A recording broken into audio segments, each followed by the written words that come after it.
Harari'nin çok güzel, şimdi en son bir tane Durdurulamayan İnsanlık diye bir kitabı var. Diyor ki insanlığın alameti farikası süper gücü diyor. Yani insanların süper gücü, Homo sapiens'in peri masallarına inanmak, masal anlatmak diyor. Vallahi Harari diyor bunu. Yani biz ne olursak olalım bizim bu içimizdeki düş gücü, bir şeye inanma isteği, zaten sanatın temelinde bu var. O yüzden yani tüm insanların gitmesi lazım. İnsanın yok olması lazım sanatın ölmesi için.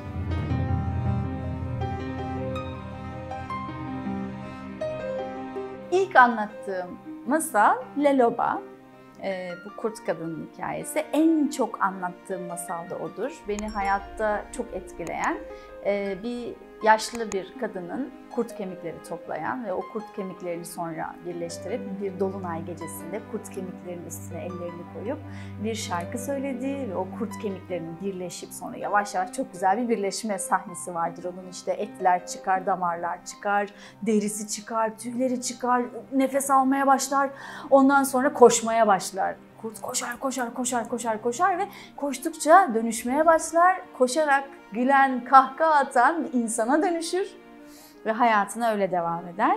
Bu La Loba'nın masalı beni çok etkiler. Bu benim ilk anlattığım masaldı ve hep böyle anlattığım masaldır.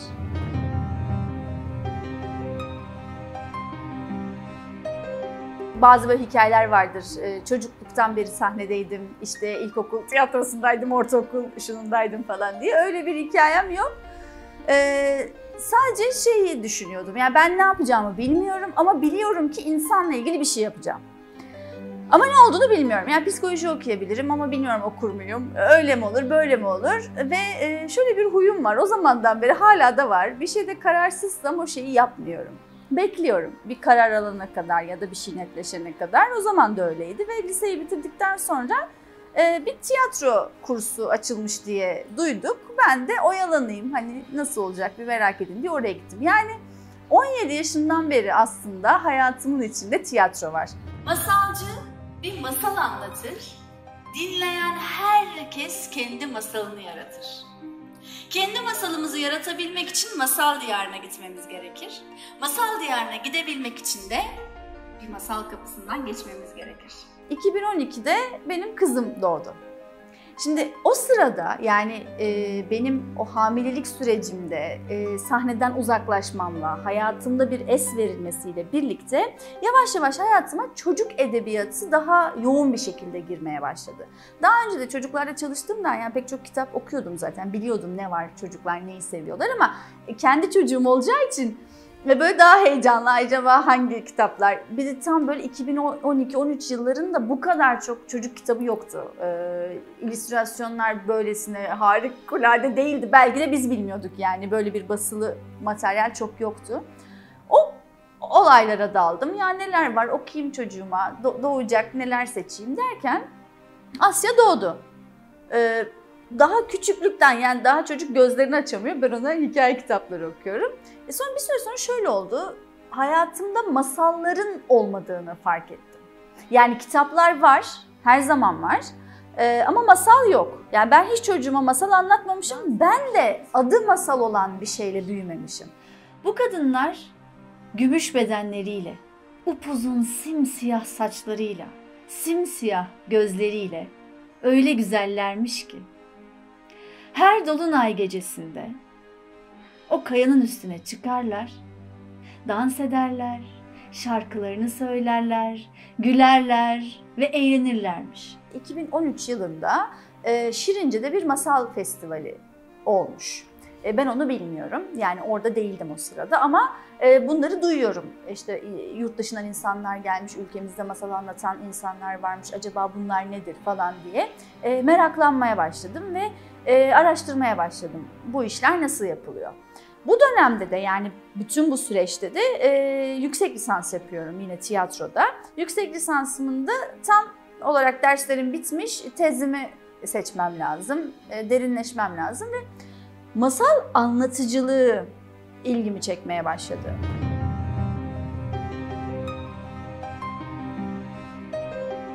Ve ben yaptığım röportajlarda ve araştırmalarda bir kere önce şunu fark ettim. Önceden masal anlatıcısı dediğimizde gözümüzün önünde ya da insanların aklına canlanan şey yaşlı erkek. Neden? Çünkü kamusal alanda erkekler var. Yani meddah dediğin erkek, gezgin masalcı dediğin erkek, yani bir kadın çıkıp da köyden köye gezip masal anlatamaz o dönemde. Şimdi bu algı, yani yaşlı erkekten günümüzde masal anlatıcısı şehirli, genç, pek çok mesela yüksek lisans düzeyine kadar okumuş kadın. Genelde bekar kadın ya da boşanmış kadın ve bir işi daha var ve aynı zamanda o işiyle birlikte bunu da yapan bir kadın profili var. Şu anda masal anlatan insanların çoğunluğu kadınlardan oluşuyor.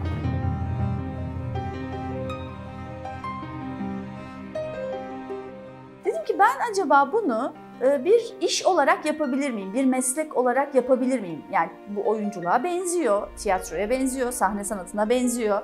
Acaba bu nasıl bir şeydir? Dedim ben bunu kuramsal da araştırmak istiyorum ve tezimi o şekilde seçtim. Günümüz masal anlatıcılığında eğitim ve hazırlık süreçleri diye. Çünkü şunu anlamaya çalışıyorum. Yani eskiden usta çırak ilişkisiyle ilerleyen bir şey şu an nasıl öğrenilir? Çünkü benim tiyatro bilgim ve oyunculuk eğitimim masal anlatmakta çok az işime yaradığını düşünüyordum. Sonra fikirlerim değişti. Ama o sırada önceki bilgilerimle bir masalı anlatamadığımı fark ettim. Çünkü masalı anlatmak ezberlemek değil, metni anlatmak değil, bayağı anlatmak. Ama nasıl bir şey bu anlatmak? Sonra bunu araştırmaya başladım.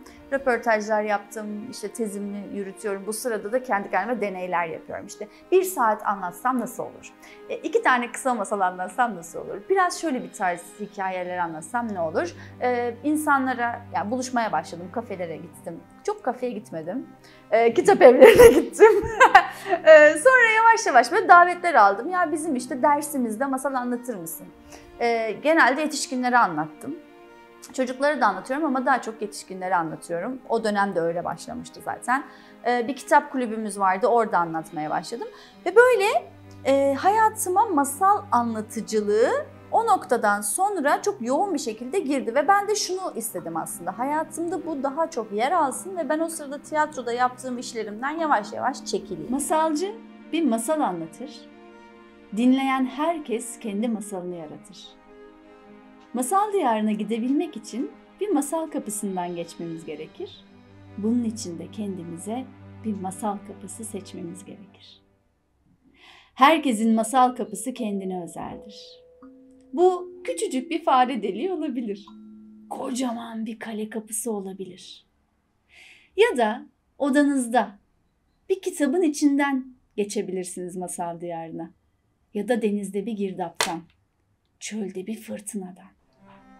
Şimdi kendinize bir masal kapısı seçin ve usulca oradan içeri geçin. Ve önümde çok kapılar açıldı gerçekten masalla. Yani hiç giremeyeceğim yerlere girdim.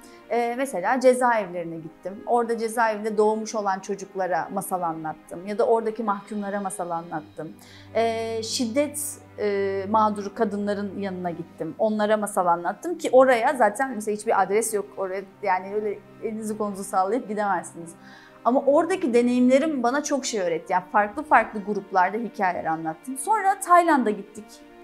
Bu bir Türkiye-Tayland kültür yılıydı. Orada o çocuklara masal anlattım. Nohutoğlan'ı anlattım. Ve Türkçe olarak anlattım. Bu da beni çok mutlu etti. Yani kendi dilimde, kendi ülkemden bir şey, kendi geleneklerimizden bir şey başka yerlerde göstermek. Dedim ya, kendi başıma aslında gidemeyeceğim pek çok yere gittim. Köy okullarına gittim. Masallarla çok farklı kişilerle tanıştım. Çok farklı ortamlara girdim. Ve şunu daha iyi anladım. Yani çok evrensel bir şey.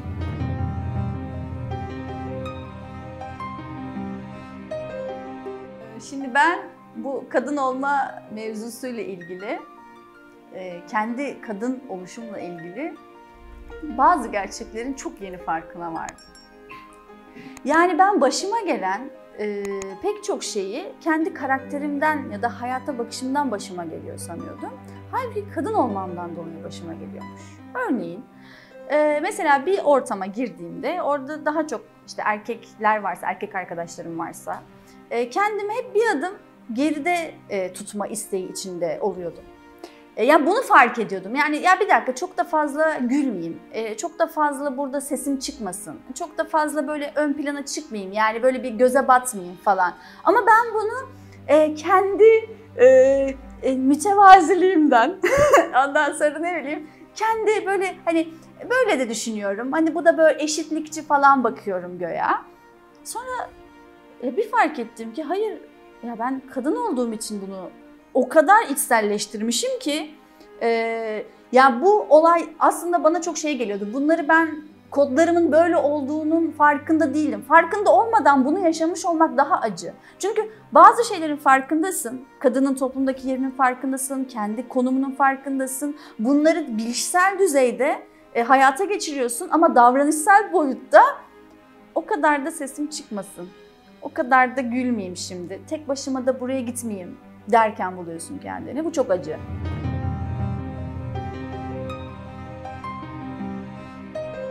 Sıla'nın o masaldan sonraki halleri benim biraz daha hoşuma gidiyor.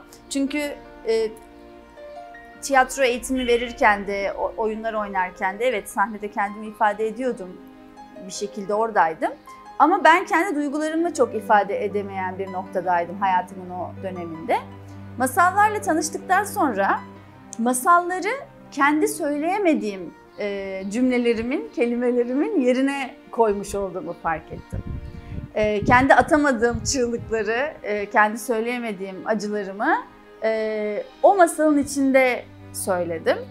Oradan sonraki Sıla hallerini daha çok seviyorum.